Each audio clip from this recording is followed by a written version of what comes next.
Mga bossing, meron lang ako ipapakita sa inyo isa sa mga feature ng videoke machine ko na pinaparentahan. So meron po kasi itong Bluetooth yung videoke machine natin. So yan. So naglagay na ako ng ano dyan para alam ng customer na magre-renta sa amin. So ito yung Bluetooth namin. So pag naka Bluetooth mode, nag-iilaw to. Pag wala, naka videoke. So pindutin natin para mag Bluetooth. So punta tayo sa cellphone. So yan. Ayun, na-connect na. So, ito pangalan ng The Bluetooth device is ready to pair. So, yan ang pangalan ng Bluetooth device The natin. Bluetooth device is connected successfully. So, yan, HWBT. Same din dito sa nakalagay sa label natin dito sa labas. So, yan. So, punta ko muna sa YouTube para ma-play tayo ng music.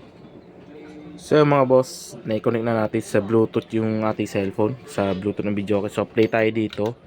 So, play tayo na music. So, yan. So, since naka-Bluetooth mode yung videoke natin, hindi mo maririnig yung tugtog dito. So, naka-ano siya sa Bluetooth.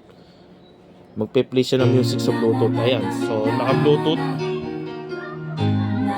Hindi ako tugtog natin. So, ito yung pangalan ng device natin, mga boss. Yan. HWBT.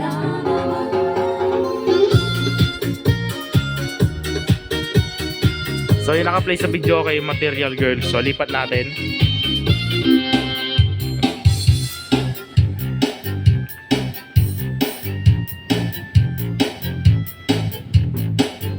Tapos balik natin sa video sa Bluetooth ulit.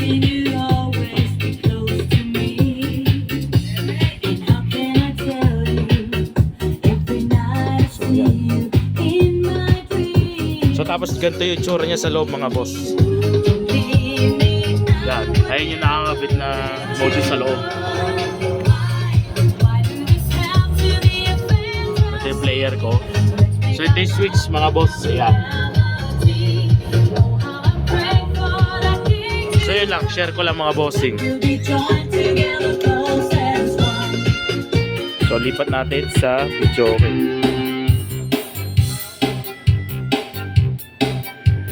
Stop natin. So, mga bossing, thank you sa panonood. So, share ko lang yung bagay na yun.